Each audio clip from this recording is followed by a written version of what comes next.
Compassion fatigue and empathy fatigue. What is the main difference? I'm Eileen Burns. I'm a soul empowerment coach, a healer, a therapist, and a spiritual business strategist. I'm also a very highly sensitive empath that, as long as I remember, have struggled with empathy fatigue in many ways. So today I'm going to talk a little bit about what compassion fatigue is, how it can show up, signs and symptoms, and also how, empathy fatigue can show up as well. And, in many ways, there's a lot of correlations and overlap and some key differences. So what I want to talk about, first of all, is just to go back to the basics and we think about what compassion is. Compassion is when we have concern, have some sort of awareness, first of all, and concern about someone where they maybe have some sort of pain or suffering. And, we maybe want to take action and see what we can do to help someone, right? And when we look at empathy, empathy is when we can feel empathy and we can identify with someone's actual pain. And when someone's an empath, they feel the person's pain, and that can be mentally, emotionally, physically. And also empaths also can feel things like energy of places and energy of animals. They can feel the pain or the suffering, or they can maybe feel either the joy, the excitement. They can feel lots of things. So they tend to be more acute with and more aware of often people suffering because of that, right? Now, I think I'll talk about, first of all, the reason why empaths have so much problems sometimes with compassion fatigue and empathy fatigue, because it can get a wee bit kind of lost. And one of the biggest challenges with a lot of empaths that don't have healthy boundaries, and that can be for a lot of different reasons, right? But a lot of empaths, there can be a lot of what we call inner child wounding. There can be also other reasons, because empathy is a gift, right? It's just when we don't learn how to harness that gift, and it's like anything in life, we can have things that in one element can cause us problems, but in other areas can be really advantageous. And it's about developing skills, how to use things appropriately. And empathy, when you don't have healthy boundaries and you cannot, for example, rule out what is someone else's suffering and pain and what is yours, there's a huge problem.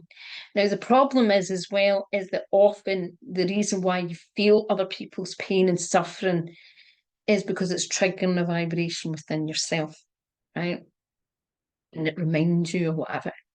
Now, many healers, and really often, I've worked with hundreds of healers, and what I mean is I've went personally to hundreds of healers, right? You might be surprised, but I have. And that's been over 30, nearly 35 years. And one of the things that I would say is some of the most advanced healers and really switched on healers, particularly who really have good awareness and maybe often are very intuitive or kind of psychic, be able to see things, feel things, experience, are often empaths. And some of them have healthier boundaries than others, right? And often they cannot maintain a healthy, they can't maintain good health and well-being if they don't end up having strong boundaries. So it's something they have to learn. But some people are, I suppose, more naturally boundaried than others for different reasons, and they can learn early on. Some people struggle with that. Now, I was someone that, for a variety of reasons, I think I struggled with boundaries most of my life, and particularly in relation to people suffering their needs. And also what I would say is, if you look at it from an archetypal perspective, that can also, we all have strong archetypal traits. And I do think a lot of things are nature and nurture. I think we'll come in with gifts, and we all have maybe certain gifts and things that we're here to do. But nature certainly has a play, and that can sometimes harm or heal us. For me, I'm a strong caregiver, and I'm oldest of 9.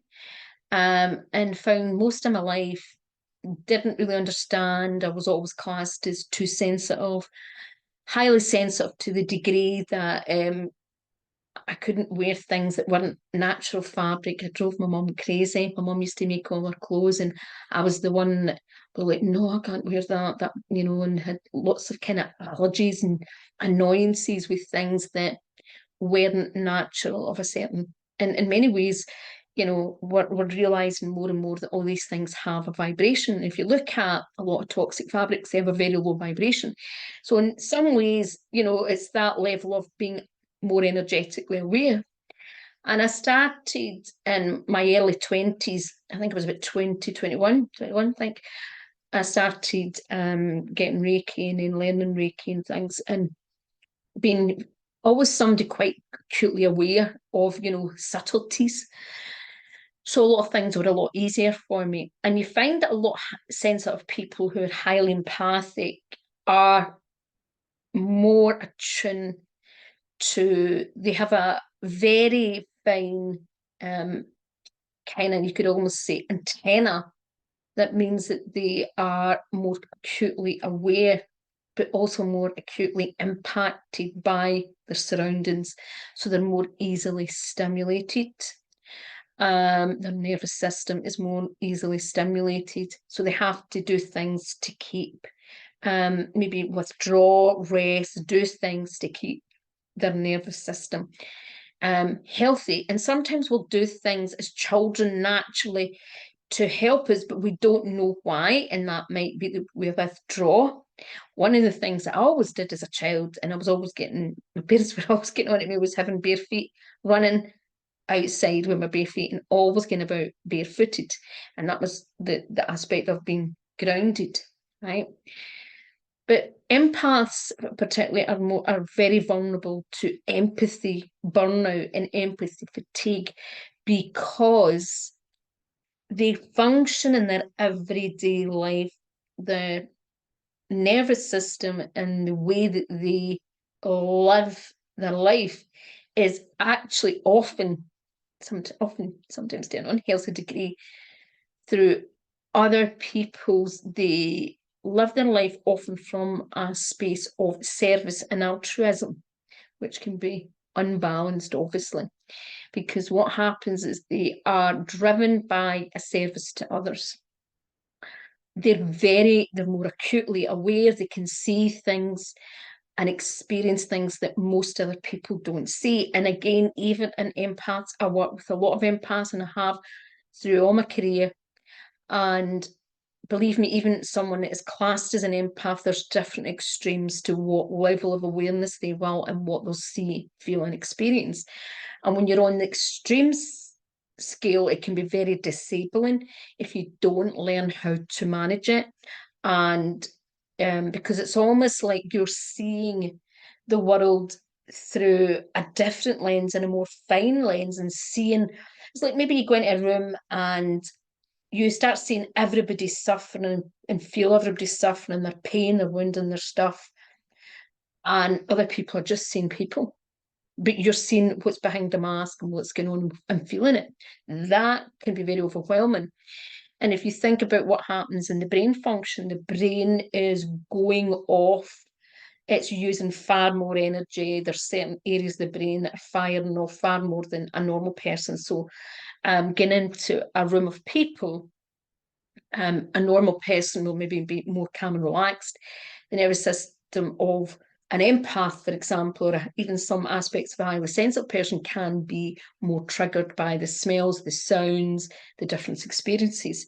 So right away, they have a lot more information overload. And I've been a stress expert for over 20 years. And, when you understand that the nervous system today, most of us are exposed to a lot of stress and information load. And that's why for empaths, they have to learn to, first of all, healthy boundaries. They need to maybe heal wounds and things and trauma and things and unhealthy behaviours that is keeping them in maybe the unruly empath pattern. And it's one of the things that I dealt with for a long time. And then you can have other things that can happen. I was unfortunate when I was 19, I was mercury poisoned. And I would face lots of other things that actually, injury, trauma, that actually all impacted my nervous system. And I wouldn't tell me later on in life, it would appear that I had actually late stage Lyme disease and was suffering from bacterial infections. I had some sort of bite when I was 14. They never knew what it was. My legs had all swelling up and I wasn't very well, but nobody knew what it was. And all of these things, like everything, can affect a nervous system. So an empath has already got a lot of information overload, so they're over empathizing with the other people. Now, when we think about compassion fatigue, compassion is that ability, obviously, to concern. Empathy is when we over identify and actually feel something. So there is a bit of a difference, but there can be a bit of crossover, because you think about doctors, nurses, people are trying to support people, particularly things like counsellors and psychotherapists that are working with people in a very deep and emotional way. And even nurses, if they're spending a lot of time with someone, particularly if they're in hospital for a long time, it can be, it's not just compassion, there's a certain level of empathy, is in that.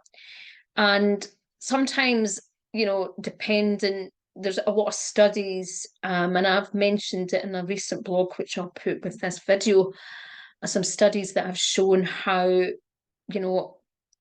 one study, and I can't remember, but I think his name was Mark somebody, but I can't remember the guy's name. There was a study where, and research he's done a lot of work in, is how, like, a lot of particularly medical professionals were starting to actually get the symptoms of their clients, and that's what they were starting to suffer from, and they were taking on the trauma. So it was like a second trauma of what the clients were experiencing, and it was this kind of over empathy.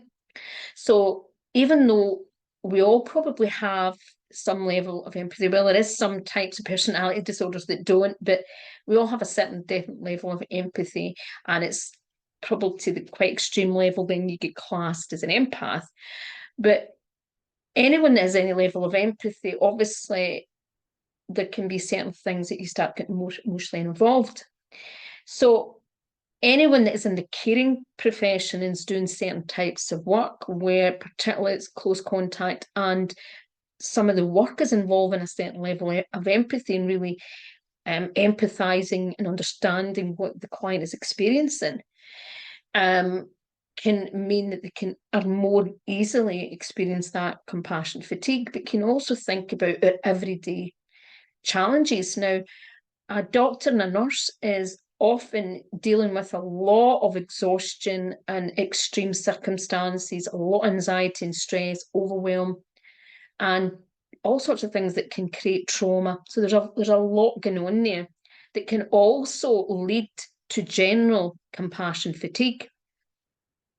And when you do a job even over and over again, you can start getting compassion fatigue, because it's like, it becomes like you're kind of like a robot sometimes, and burnout is obviously a big thing. So you have this kind of the trauma where you're taking on the trauma. So that is in many ways like an empathic trauma and a combination. So both are interlinked. They can be separate, but there is an linkness. Now, how do you start managing compassion fatigue and empathy fatigue? Well, compassion fatigue, you have to have self-care, and it's just like a lot of empathic fatigue. Boundaries are really important. Self-care is recognizing also when you may be taking on the symptoms of trauma of a client. being aware when you're doing certain types of work of the importance of good self-awareness and getting support. And it's one of the reasons why like counselling and psychotherapists always get supervision, right? And it's one of the things we always think about therapists and healers. A lot of therapists and healers are doing a lot of types of work. They should get supervision, and I do think there should be a lot more of these type of things in certain types of work, because also supervision helps us see blind spots that we don't always see in ourselves. We're all a work in progress. And sometimes I see this in the healing field where a lot of naivety, not always awareness. And of course, we're all developing awareness, but sometimes not even basic awareness, because there's not someone else helping them look at things and be able to understand themselves. So even our own personal development, our own spiritual growth, and getting help, getting one-to-one support, and using things like essences, flower essences and things can be really bit helpful of helping us through patterns and seeing things. But I always still would suggest that people get support from people that have got a wide perspective and can help you look at things and actually take self-responsibility, because sometimes, even though things are very helpful, we can be relying on things like just a bottle or something, right? Instead of actually actively looking at things and exploring things. Obviously, things being more mindful. Daily meditation, I really think that's something everybody should do, because it really helps you get into more stillness.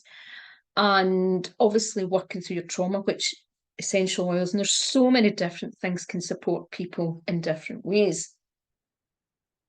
And also being able to address if you're in certain roles where there's imbalances, and when you can speak to supervisors and take the time out when you need to, and try and balance your career and your challenges with a healthy lifestyle. One of the things that I know, I used to get a lot of nurses and sometimes medical professions come to me for one-to-one support and stress management, and they had the most unhealthy habits, particularly diet. And one of the things I saw a lot was alcohol and other addictions. And, sometimes I've seen this in a counselling organisation, which was a bit of a shocker for me, was how much mental health medication these counsellors were on. That blew my mind.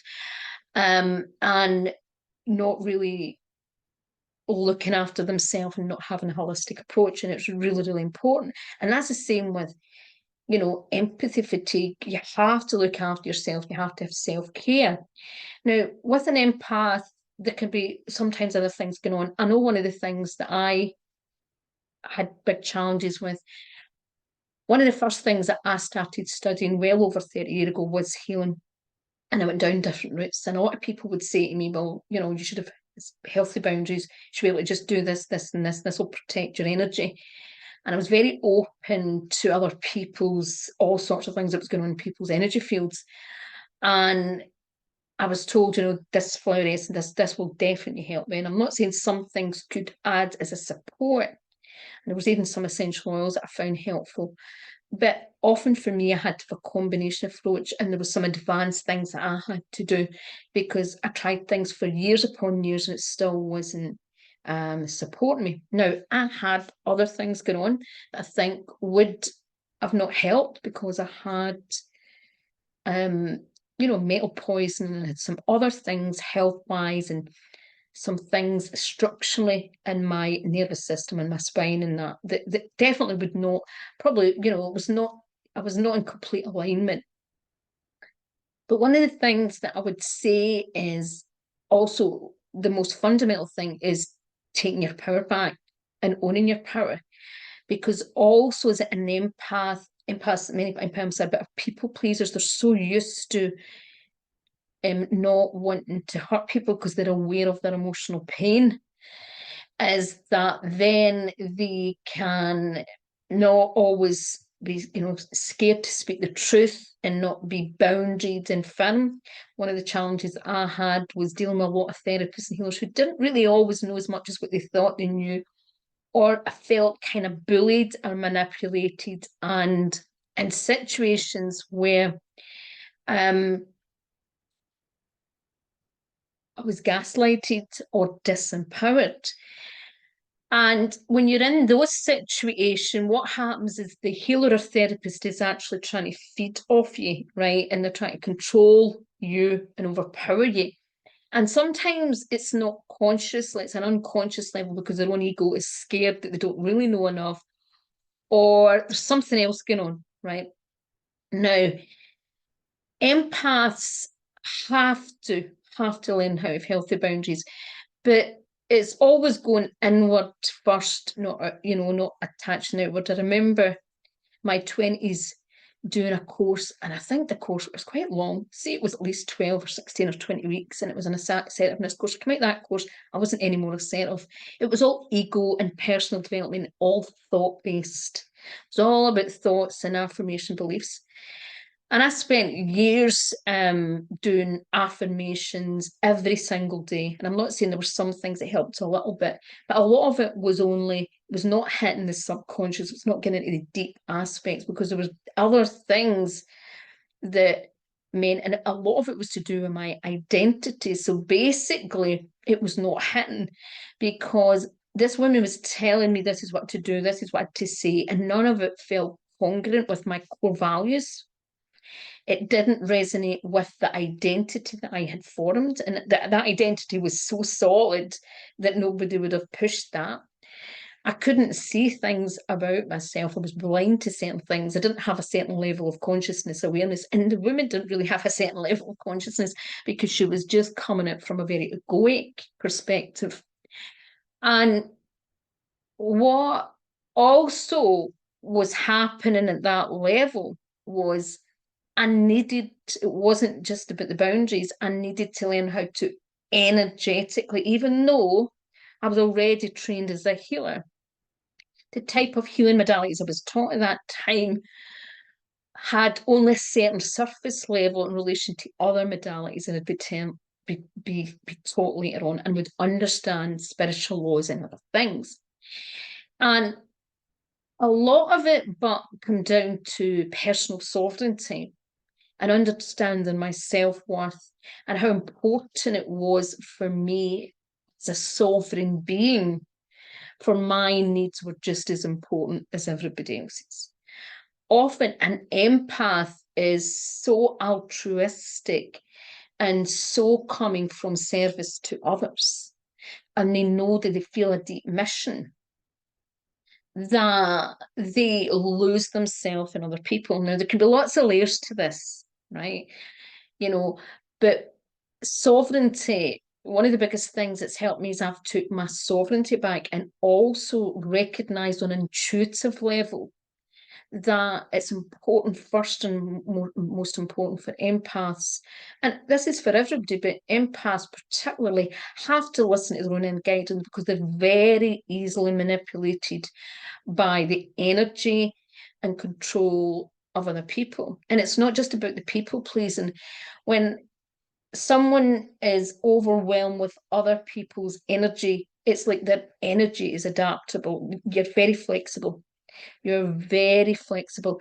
And that can it can give you huge gifts. Like I'm very creative and I can be very flexible to change in certain circumstances, which most people can struggle with. But it's too much. It can be too much because, again, it's the boundaries, the structures, right?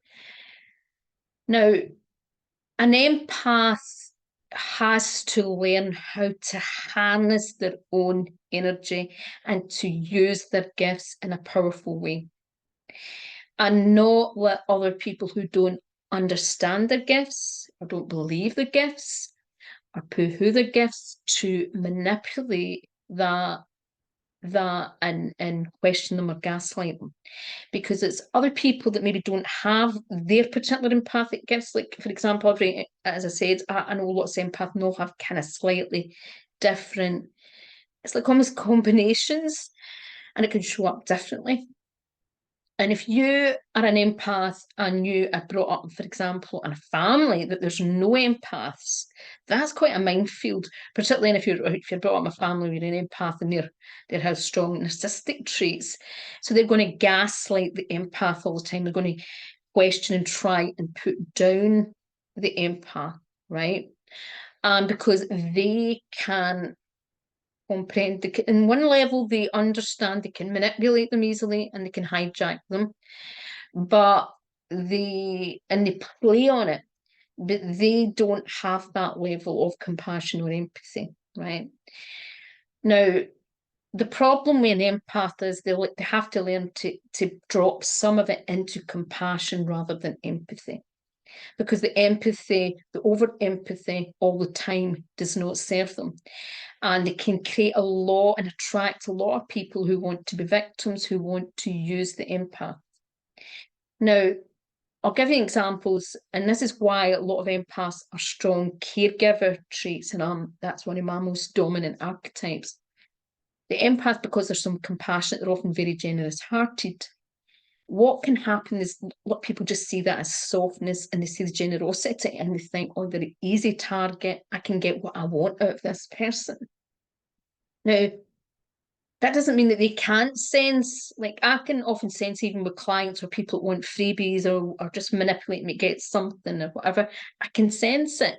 I might not say anything or act as if they're doing something slightly underhand, because I can see why they're doing it. They're doing it out of their emotional wounding.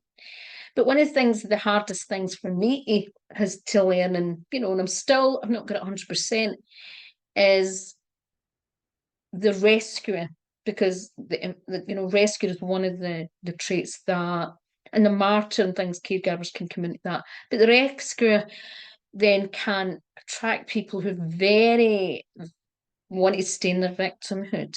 And I'll give you some examples in business that this can happen, where you attract a lot of freebie seekers, but they have a sense of entitlement.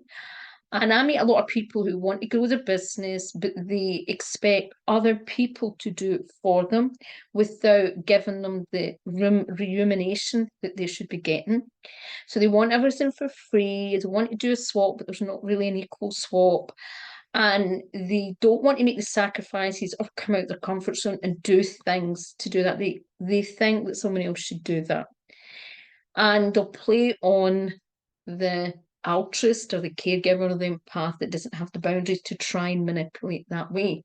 Now, I've learned the hard way quite a few times that when you do that, first of all, you're not helping the person. You can create codependency sessions, but you're keeping them in victimhood, and you're allowing them to manipulate. And sometimes it becomes abuse, because what they're doing is trying to control what they can get out of you, right? And if you look at your own relationships and you can see where people do that, they kind of know how to manipulate and what to say. And I remember, I'm not, this is someone that was close to me, said this to me about 10 years ago, and it was a real shocker to me. And they said to me, and they were asking me for something to help them with it, and it was not a problem. But then they admitted, they were really honest about it, and they said, it's because I know you would be the only one that would say yes, because you're an easy target.